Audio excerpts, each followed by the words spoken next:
तमाम कार्यकर्ताओं में और आम लोगों में बहुत उत्साह है, क्योंकि सोनिया गांधी जी का राजस्थान रिश्ता जो है बहुत पुराना है।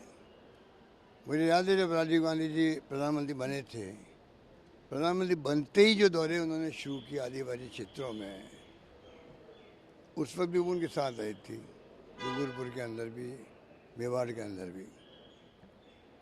मुझे वो भी याद है कि अकाल सूखा पड़ गया था बहुत भयंकर राजस्थान के अंदर, तब भी राजीव गांधी जी ने खुद ने कार ड्राइव करके 3 दिन तक करीब 9 जिलों के दौरे किए थे। मुझे भी सौभाग्य मिला उस वक्त में गाड़ी में साथ रहने का। हरदीप जोशी जी थे चीफ मिनिस्टर, वो भी साथ थे। 3 दिन तक 9 जिलों के दौरे जाके गांव-गांव में रुकना, लोगों को पूछना मजदूरी कितनी मिल रही है, टाइम पे मिल रही है क्या, पीने के पानी का क्या प्रबंधन है, गायों के लिए चारे का क्या प्रबंधन है। गहराई से दौरे हुए थे उस जमाने के अंदर। और वो मैं कैसे भूल सकता हूँ, जब मैं पहली बार बना चीफ मिनिस्टर, तब तो 3-4 अकाल लगातार पड़ गए थे। आप सबको मालूम है, मीडिया वालों को, पूरे देश के अंदर चर्चा थी उसकी। वाजपेयी जी थे प्राइम मिनिस्टर, उन्होंने हमारी इमदाद करी गेहूँ को लेके। वर्क फॉर फूड, इतना गेहूँ हमने बांटा गांव-गांव के अंदर, आज भी गांव वाले याद रखते हैं। उस वक्त तो सोनिया गांधी जी के, हमारी बहुत वरिष्ठ नेता अंबिका सोनी जी साथ रहा करती थी, जो प्रभारी थी उस वक्त हमने इतने दौरे किए मुझे भी याद नहीं है, अनेकों जिलों के अंदर। उसमें विशेष रूप से तो बाड़मेर, जैसलमेर, जोधपुर, बीकानेर सभी शामिल हैं, अजमेर, मतलब हर जगह अकाल की सूखे की स्थिति थी। वहाँ राजस्थान भर में दौरे करना बहुत बड़ी बात थी। गर्मी के अंदर, लू के अंदर इतने दौरे किए कोई सोच नहीं सकता। अकाल सूखे के अंदर उनकी जो उनका जो भाव थे हमारे प्रति, हम कभी नहीं भूल सकते। बल्कि एक बार तो वो हमें ले गई, प्रधानमंत्री वाजपेयी से मिलवाने के लिए खुद साथ चली। आप सोच सकते हो कि प्रणब मुखर्जी साथ थे, चिदम्बरम साथ थे, मिस्टर चिदम्बरम साथ थे जहाँ तक मुझे याद है। विलास साहब देशमुख के मुख्यमंत्री थे तत्कालीन महाराष्ट्र के, वो साथ थे।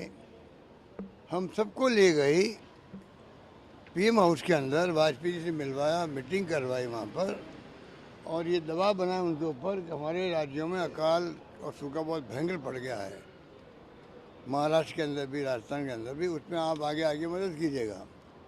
उस वक्त जो हमें इमदाद मिली थी, अगर कोई इंटेलेक्चुअल इन बातों को विश्लेषण करे, जो करते भी है आज पूरे कंट्री में, जो उस वक्त के रिटायर्ड ब्यूरोक्रेट हैं या जो जिनका इंटरेस्ट है, आज भी मुझे कहीं मिलते हैं, वो कहीं प्लेन में या कहीं पर, वो उस अकाल सूखे के प्रबंधन की तारीफ करते हैं जो हमने यहाँ पे किया था। तो कहने का मतलब कि कोई भी घटना विकास की हो, सोनिया गांधी जी ने हमेशा इंटरेस्ट लिया। रिफाइनरी लगना असंभव था, एचपीसीएल ने मना कर दिया था, केंद्र सरकार के मंत्री जी भी रिलेक्टेंट थे क्योंकि मजबूरी थी, कोई एग्री नहीं कर रहा था। तब सोनिया गांधी जी आ गई और मनमोहन सिंह जी से बात करी, यूपीए चेयरपर्सन थी वो उस वक्त में, और रिफाइनरी का फैसला करवाया, और खुद आई थी यहाँ पर पचपदरा के अंदर शिलान्यास करने के लिए। मिस्टर वीरप्पा मोइली थे, मंत्री थे, पेट्रोलियम मिनिस्टर थे, तो आई थी। उनको हम कैसे भूल सकते हैं।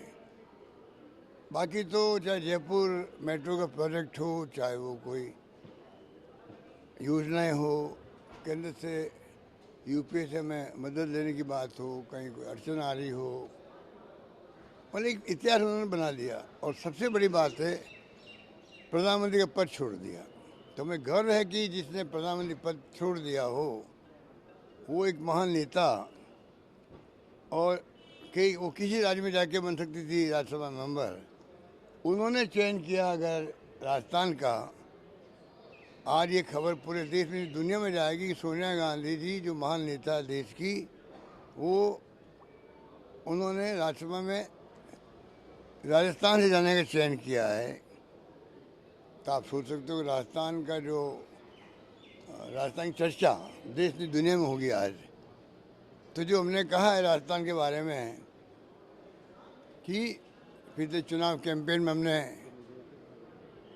जो गवर्नेंस दी है राजस्थान में, जो स्कीम हम लेके आए थे, वो आप सब सामने हैं। और हमने विकास की बात भी करी थी। आर्थिक विकास के लिए हमने पीछे से अभियान चलाया था हम लोगों ने। Right to social security act लाने की बात करी थी। ये तमाम बातें हैं, पर 4 कानून बनाए केंद्र सरकार ने, RTI, RTE, food security act, NREGA, उस पर भी अमित साहब लगी हुई है सोनिया जी की। तो आप सोच सकते हो कि जिसका इतना अनुभव हो देश के लिए, समस्याओं के लिए, राजस्थान के लिए, वो व्यक्तित्व आज अभी आएंगे आज फॉर्म भरने के लिए राज्यसभा के लिए। तो आप सोच सकते हो कि हम सब के लिए कितने बड़े गर्व की बात है।